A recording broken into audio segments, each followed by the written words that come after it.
Welcome to the Circuit of Success Podcast. The Circuit of Success Podcast. With your host, Brett Gilliland. Brett Gilliland, Visionary Wealth Advisory. The Circuit of Success Podcast. Let's start the show. Welcome to the Circuit of Success. I'm your host, Brett Gilliland. Today I've got Kristy Shell with me. Kristy, how you doing? I am great. Thanks, Brett.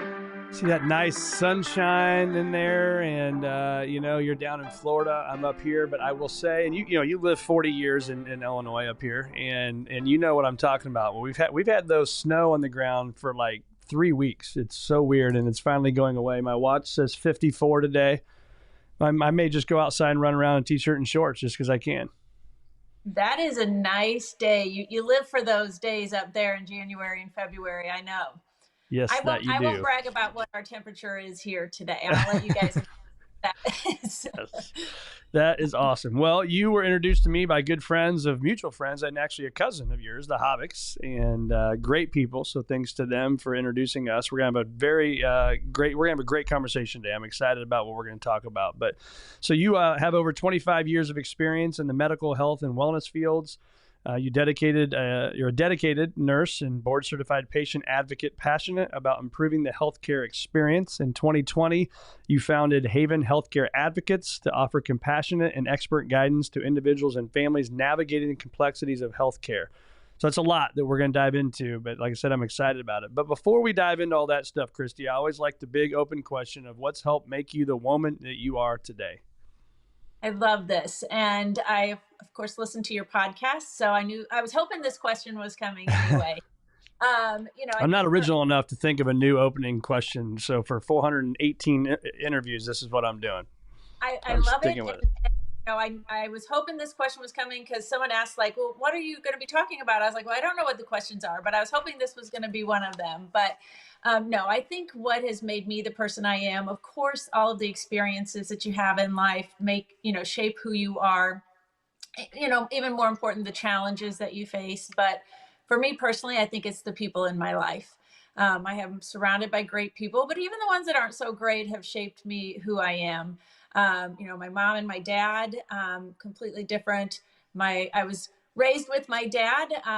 For the most part, my teenage years were him and I, and, he told me I could be anything I wanted to be. I could do anything I wanted to do.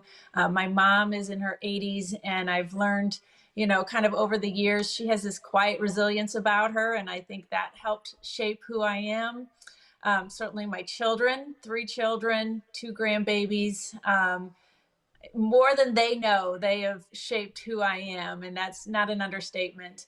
My loved ones, an incredibly supportive husband who is my biggest cheerleader for Haven Healthcare Advocates. And then every single nurse that I've ever worked with has helped shape who I am and what I do. That's awesome.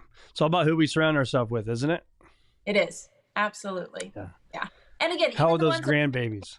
Have a place in there too. So how are those grandbabiys? They're amazing. They're actually going to be flying in tomorrow. So I get to physically squeeze them tomorrow. Awesome. Wow. It's the best thing. Great. Being a parent is great, but man, being a grandparent is nothing like it. That's awesome. Well, you've heard the term, the sandwich generation, right? And I'll just use myself as an example. I have 4 kids, ranging from 10 to 19 years old. I've got parents. I won't say their ages, mom and dad, if you're listening. But so my parents are getting older, my kids are getting older, and I'm in the middle, right? I worry about my parents. I worry about my kids. Talk to us and to our listeners about Haven Healthcare Advocates, what it is you exactly do, and what the conversation we're going to have today is about. Yeah, well, I think the best place to start is how I started, or why I started, why I started Haven Healthcare Advocates. I too am that sandwich generation. I was living down here in Tampa. My dad was still back up there in the area, and he was going in. He was having some toes amputated as a direct result of his diabetes. And he knows that I talk about his private health information all the time. So I'm not. We're not breaking any HIPAA rules. No HIPAA rules here. I was able to go up there and be with him in the hospital, but I saw healthcare from the other side of the bed. So instead of being the nurse, I was the family member. And every time someone walked in that room, I felt like they had something wrong with his medications, his health history, his follow-up. And I thought, wow, here's a person who has a nurse as a daughter who's sitting bedside, and this is really overwhelming and can be very confusing. What about all the Yeah. people that don't have that in their family or their loved ones that are right there? And we have an amazing healthcare system. Like, medicine in this country is amazing, but the delivery of it can be very challenging. And so, Haven, the idea of Haven was exactly, an advocate, like having Yeah. someone on your side to help you guide through that. And that looks different depending on who you are and what your needs are. Yeah. So what gave you the passion to want to go start the business? Because it's one thing to hear it, right? But then take the risk to go do what you're doing and starting the business. Yeah, absolutely. So, well, it took me a little while to actually get from that point to launching the company. But in 2020, of course, healthcare changed for all of us as well, and it was a very difficult time. And that's where the leap of faith finally took off. It was like, okay, it's time to do this. I started solely with just me as an advocate, and the services, not a lot of people know the services exist, so just kind of word of mouth and just doing what we could to let people know what we can do. And so that's where it started. We've got 3 nurses and a billing specialist now on board. We help people all over the place. And, our philosophy is, our role is to make sure that you have and you understand all of your healthcare information so you can make the most informed decision. And from there, we make sure nothing falls between the cracks. So that looks a lot of different ways. We do everything from full care management. I always say, my dad, will use him as an example again. He did finally make it down here to Florida. But I do everything from him. I make his appointments. I attend his appointments. I go in, I fill his med boxes. I, make sure that every test that's supposed to be is done, and we do that for clients where we come in and we just manage everything, including keeping families up to date, because down Wow. here in Florida, families might be anywhere, all over. I've had clients that have families in other countries, and we're keeping them up to date on what's going on with mom and dad too. So, and then there's other clients that we work with that just, maybe there's just a small piece of healthcare that we're helping with. They're in the hospital. They don't understand what's going on. It's a new diagnosis. They don't know what next steps are. We help them find resources. Maybe it's a simple medical billing error. We help them. Josh is the one that introduced us, and I've been talking about this for quite some time, but they had a situation where I stepped in and helped them out, and then it was, that's kind of when that light bulb goes off, and it's like, oh, this is what we do. Yeah. So walk through that. So we'll do a real world example. So, John and Sally Smith, mom and dad, something's going on there. They go in the hospital, maybe even onto the nursing home. I hire you. You come in and you basically take over and run the healthcare side. So me as a son doesn't have to worry about that. And I don't know the lingo. You guys know the lingo, or I'm also busy working and being with my family. I want to be there as much as I can for my parents, but it's hard, right? From a couple hours away to be at everything. So walk us through that and what that looks like. So when we have people listening to this, they know that somebody out there can be there for them and help them. Yeah, perfect. So how our process works and how it looks: when we first bring on a new client, we do an initial intake assessment where we're getting a thorough health history. We're trying to find out as much information as we can about their health. And that might be, you telling us that about your parents telling us about that, going into their medical record and trying to pull it all together so we get a full picture of where they are now and where they've been. Now, I don't need to know that Dr. Smith took their appendix out in 1972, but as much health information as I can get so we know what that picture looks like for them. Then we come up with a plan of care. So what are their preferences? What do they want? I have clients that, they're later in life and they don't want a lot. They don't want a lot of intervention. So, we advocate for that. I have clients that want to live at home as long as possible. So we help them find resources for that. So we come up with that plan of care and what that looks like. And of course, with all of us, that changes over time, but, we come up with a plan to start with. And then from there, we can be as involved as they wish. So if they want us to do everything, we do everything. If they're in the hospital, we get on, we read the chart once a day. we talk to the bedside nurse once a shift or once a day, depending, because we all know, I know because I was a bedside nurse, but the nurses are the ones that are there 12 hours a day with that patient. The doctors see them for maybe 10 minutes. So we try that we read between the lines and get, really get a good idea of what's going on in the hospital. We work with the social workers at the hospital. So when it comes time for them to transition either home or skilled nursing rehab or to a facility, we make sure that that goes smoothly. We make sure that their medications are correct, that they're still getting the right medications when they're in the hospital and when they transition out. Whatever resources they need, we can help guide them in that. We keep a HIPAA secure portal, so families, depending on anywhere they're at, as long, and I do have to preface this by saying it's mom and dad's private health information. So as long as they're competent and can make decisions, they get to tell us who we can share with and what we can share. So as long as they're okay, families from anywhere can log into this portal and follow along and see what's going on with mom and dad. And what I hear most often when people find us and talk to us and move forward, they're like, before we've done anything, before we've even put pen to paper, they say, we just feel such a sense of relief knowing that we've got you on our side now. And what I find for families is that it allows you to be the son. You don't, you get that time with them. You get to spend time doing the things you enjoy, but still have the peace of mind that their healthcare is being taken care of. Yeah. Which is huge, right? I mean, that's probably the biggest thing of it all, I would think of. But so in that example, the portal's there, mom and dad give you, access to that, however that works. And then I can go in there and then can I communicate with you as the son and say, okay, hey, how was that cardiologist appointment, or how was that MRI, or whatever it was? I'm going to get it in layman's terms back to me to see what the heck's actually going on with mom and dad. Yes, absolutely. So you will get the actual records. We're in the process now of working with a new portal that's I'm really excited about.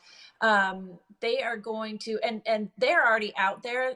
It's this company. I'm going to give her a little plug because she's amazing. It's a nurse that came up with this. It's called Primary Record, and you can aggregate all of the portals into one, and it pulls all the information in. So that's going to be there available for you. So you're going to be able to see the MRI report. You're going to be able to see the doctor's notes. But then on top of it, there's a communication piece that we can also have, that it is in layman's terms. And again, we can't give medical advice, but we're going to be able to explain things in terms that you understand. I always tell people, I can't give you medical advice, but you can also say, if this was your mom or dad, what would you do? And I can give you my opinion. So I never want to force anybody to do anything. Again, your health is your health, and people make decisions that I wouldn't make all the day, all the time. But being able to have that information, keep you in the loop, make sure that everyone knows what their options are, what it means. It's just an incredible peace of mind. Yeah. For sure. What are the common missteps that you see out there that maybe the healthcare system is missing, getting it from the healthcare system to mom and dad to, caretaker, child, whoever it may be? What are those? Yeah. So I talk a lot about on content that I put out. I'm always talking about Medicare and Medicare Advantage, not even with our older people. I'll even take it down to our generation and younger. People don't understand their insurance. So they don't understand what they've got coverage for, what their rights are. What I see so often are prior authorizations. You have to get this prior authorization, and then that doesn't happen. So they just drop off. They just don't do anything. Or you go to the doctor and you're supposed to have a chest CT done, but you don't do it. It goes by the wayside, and no one's following up on that. So it just doesn't get done. Medications are a huge issue, especially as we get older. And I've laughed because I now have an AM medication and a PM medication box. So I've become that person too. But understanding what medications you're on, understanding, when you're supposed to take them, making sure that they are ordered and delivered on time, dealing with the insurance companies. It's a lot. And our healthcare system is fragmented. Right hand doesn't talk to left hand. So, for instance, going back to my dad, when we were there, he was in the hospital having toes amputated as a direct result of his diabetes. But yet his endocrinologist, who is his diabetes doctor, didn't know he was there. So there's just this, electronic health records was supposed to, the whole point of that was to bring all that information together. And it just hasn't happened. If anything, information now is more fragmented than ever. Yeah. I see, Well, it's nonstop, right? It's nonstop. I see in portals that, I'm reviewing what's out there in your medical record, and they've got medications wrong. They've got diagnosis wrong. I've got a guy now who weighs maybe 180 pounds, 70 pounds. And he's tall, and, his medical record says he's obese. And I said, were you significantly bigger in your life? He's like, no, I've always been this size. So, there's so many errors out there too. So Yeah. Our healthcare system, while we have the best medicine, we have the best providers, there's definitely a fracture there. And there's some issues in our healthcare system. Yes. Well, maybe Haven Healthcare Advocates can work on that as well while you're at it, right? All that free time you've got. We're trying. We actually are involved with some national groups that we're trying to kind of get some traction in a few things. So. Oh, good. Well, best of luck on that because we need it. What do you help patients advocate for themselves, like kind of almost like a coaching, if you will? Yes, absolutely. I have clients. I have a client that's in, I always forget if she's Iowa or Ohio, and I know she's going to hear this because I'll post it. So if you know who you are, if you're listening to this, I always forget which state she's in. But I only talk to her a couple times a year, but she has felt like her doctors just weren't listening to her. And she knows she's younger, my age, which I think is younger. Used to think this was older, but now it's a lot younger. She knows her health. She knows her condition. She just felt like the doctors weren't listening to her. And she hired me. And all I do with her is before she has her doctor's appointment, we talk about what she's wanting to accomplish for this appointment. And then the next day we have the appointment. I listen in. We make sure that she's heard and she's understood, and that she gets the outcome from that appointment that she's looking for. I've also written appeals for her through insurance because insurance was trying to deny a medication, and so went to bat for her. But yeah, part of what I want to do this year also is to teach people how to be their own best advocates also, because you have to stand up for yourself. Yep. Amen to and that. Amen for that. But it's hard to do, right? Because pride and ego get in the way, and you don't want to face that mortality or that you're getting older and things are happening. It's hard. It is hard. But if we ignore it, it doesn't make it go away. That's true. Do you have any resources or tools that you use? Obviously, probably the portal, but is there anything else out there you use for managing like even chronic illness or chronic pain to recommendations for people? Like, how does that work? Yeah, well, first of all, we've all gotten really good at being Dr. Google, right? Like if something happens, we're going to go on the internet and we're going to look it up and see.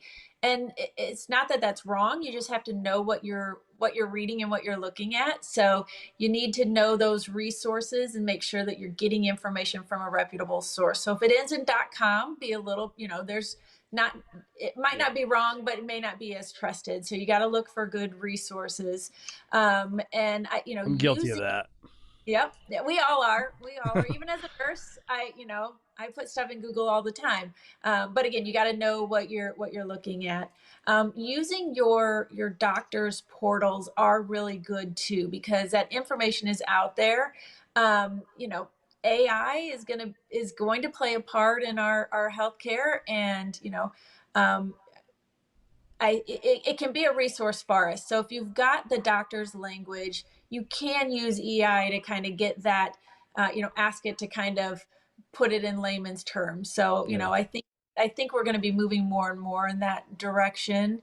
Knowing your insurance, reading what your insurance documents are, and finding those resources online, going to Medicare.gov, there's information out there that's helpful.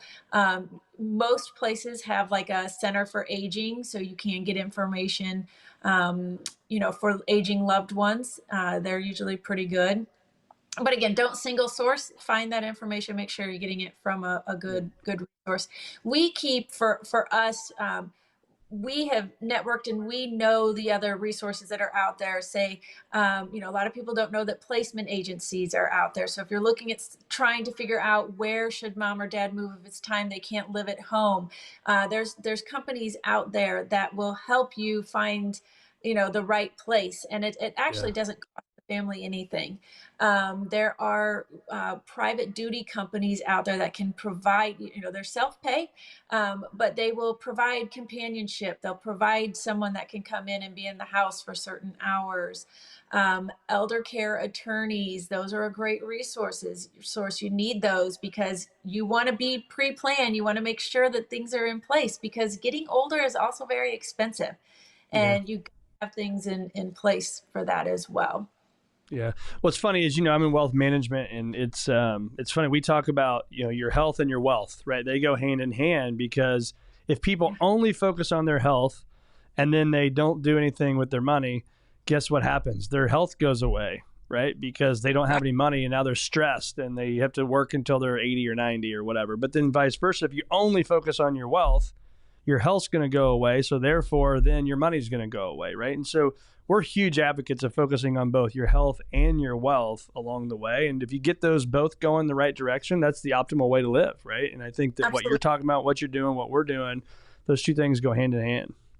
Absolutely. 100%. I probably refer people to, those resources, more than anything. Make sure that your estate is in place. Yeah. You've got things in place because, a lot of people don't realize, but if you can no longer live at home, Medicare is not going to cover for you to live in a skilled nursing facility or an assisted living facility. You have to protect those assets or, eventually Medicaid will cover that cost for a skilled nursing facility, but it's tough. You've got to be prepared. Yeah, absolutely. Sides. What's the most rewarding part for you? Oh my gosh. Hearing from families that, they just, the thankfulness that they provide. I had a client who, she had a cancer diagnosis. It wasn't a cancer that was ever going, it's never going to be, gone. She just has to learn to manage it. But the facility that she was at, the hospital she was at, they basically wanted her to just, not do anything. And they actually put her into a hospice home. And there's a whole big story around this, but it's way too long to tell the story. But I helped advocate for her.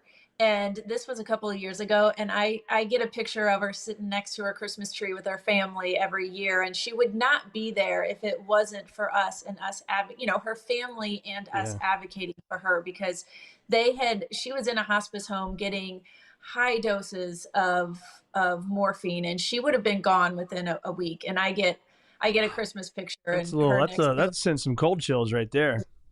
Yeah, it is. I mean, that's amazing. We don't get into nursing because we know we're gonna, retire billionaires. We get into nursing because that's who we are. We have compassion and caring. And so, that's where the reward is when you know you've made a difference and we see it. We see it all the time where we're making a difference. I love it. Yeah. Well, Kristy, now I'm going to ask you a few questions about the business side. So we've talked about kind of the advocacy side and what you're doing there, but maybe share with the listeners, as a mom, a wife, a grandma, and a business owner, there's a lot of things going on in the world, right? How do you, one, focus and be an advocate for yourself as all those things I just mentioned? What do you do daily, weekly, monthly, whatever it is? What do you do to take care of yourself? Oh, wonderful. So, I'm a big proponent of self-care. Every Sunday, if I try to whittle out some time that is just my time for some self-care. the biggest thing I do for myself and for my family is I do the best I can to say yes to my family whenever I can. Now I have to put a little asterisk next to that because my daughter that lives up there does ask me probably every week to move back up there. And I don't say yes to that. So, Lexi, I'm sorry, but sorry, Lexi. I'm going to stay down here. But, I also in turn ask her to move down here, but, putting family first and, it's hard when you own the company and you're trying to, and for me, this was later in life, as becoming this business owner and starting this, I was in my late 40s. So different time of my life. But putting family first and making sure they're the priority. I tell my clients, the nurses that work for me, we can't pour from an empty cup. So we have to be there for ourselves as well. So, I do try to move most days, depending, that looks different, depending on what the day is and what the schedule is, but, try to move every day, try to make those own appointments for myself. I have canceled appointments for myself because it interferes with, a client appointment, but I always go back and get those rescheduled. Yeah. So, you can't pour from an empty cup. No. Amen to that. It's funny. I actually did my blood work today. I try to do it every January to go in, do my blood work, get 3 pages of stuff, and but it's important, right? And so I today walked around the office, and I had my little whatever the stuff they put on there with the tape, little gauze and all that stuff, and and I walked around. I'm like, hey, does everybody get their blood done this week? Because it's like, I want to be an advocate for our employees as well, and whether they do it or not, I have no idea. But it's like, we got to go do that. And my wife and I have a foundation for cancer, and we know that the screenings are the best thing to lead to success with cancer, right? Is the things that we can control. Schedule the doctor's appointment. If you're a woman, go get your mammogram, right? Go do the skin checks with your dermatologist. Go do the blood work. Go do those things. Be an advocate for yourself. That's what we have to do. And it's in our control, right? Control the controllables, make the phone call. It's a pain in the neck. You don't want to do it. There's 100 other things I'd rather go do than give blood today, but I got to do it.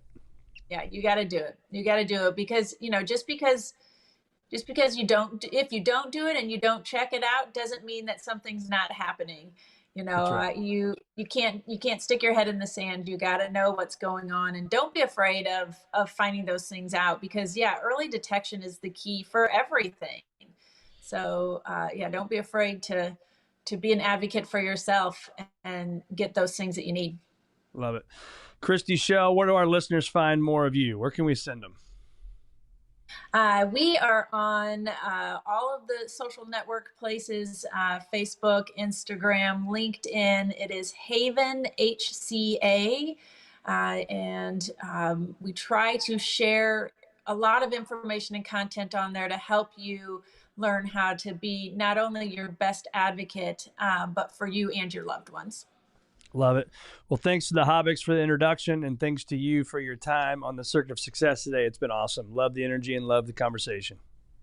Wonderful. Thank you, Brett. I appreciate it.